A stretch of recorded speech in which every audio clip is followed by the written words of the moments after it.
Hello, welcome back to Tips and Time Savers. I'm Danny Rocks. Today's lesson is in response to a viewer who is asking for my help to build an accounts receivable aging worksheet. Let's see the letter. Dear Danny, first I'd like to say that your tutorials are great. I've watched them all, I believe, and I have learned quite a bit about Excel. Thank you. I need your help in building an accounts receivable aging report. I want to be able to see the amounts that are past due for 30, 60, 90, and over 120 days.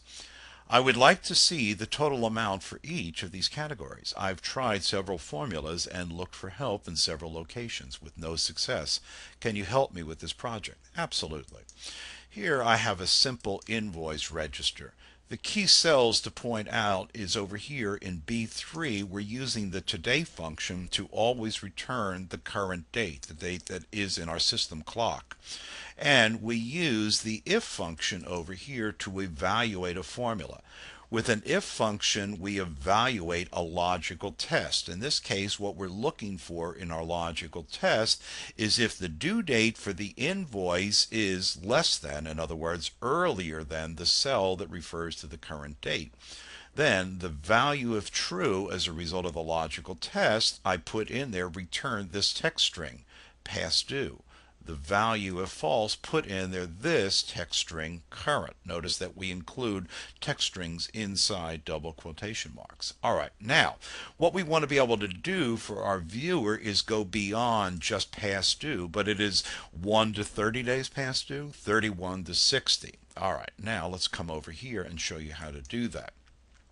What we've done now is we've turned the if statement, the logical value. In this case, I've said if the result of this calculation, today's date minus the due date for the invoice. So if that is greater than 30, the value, if true, is I want you to do that calculation and I want you to put the number of days in there.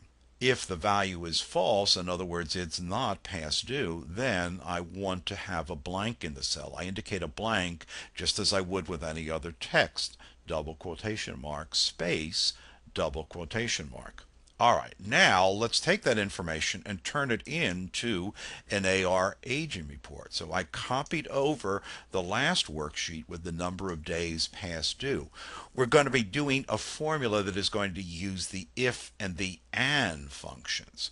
We're going to be looking through and saying if a condition is true, we're going to be using and. The condition will be if in the logical test the and condition, both of these logicals must be met for it to return true.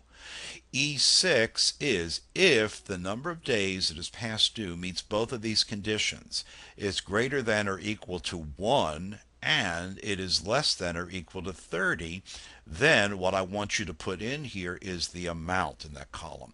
So down here we were able to get this amount into the 31 to 60 day past due column by using if and.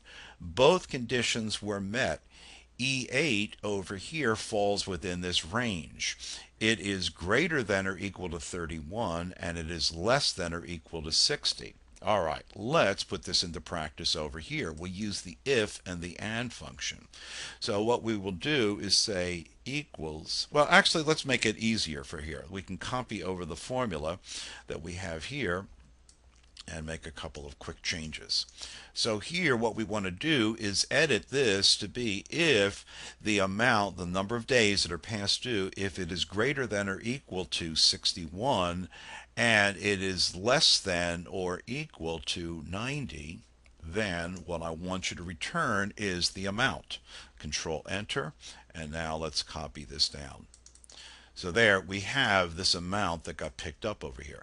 Now for the 90 days, we don't need the and condition. It's a simple if condition. Equals if, formula autocomplete, function autocomplete. I like to use Control A.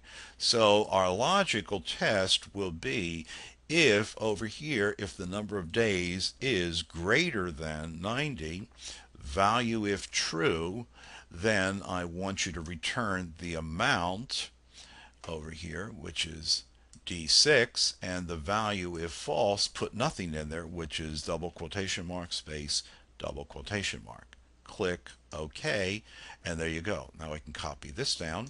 And now we have our totals for our aging report. The total amount past due 31 to 60 days, 61 to 90, and over 90. Finally, here's a little nicety. I'm going to introduce you very quickly to the weekday function. The weekday function, when we put a weekday function, equals weekday, what we have is going to be looking for a serial number. Every date is a serial number. So this is a serial number that is just formatted as a date, then return the type. Well, there's several ways that we can say the week begins on Sunday. That's the default.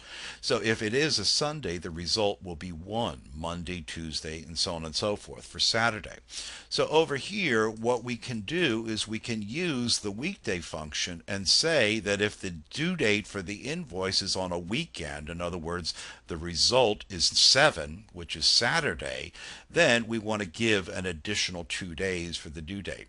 If the return of the weekday function falls into a Sunday, then we want to add 1 additional day.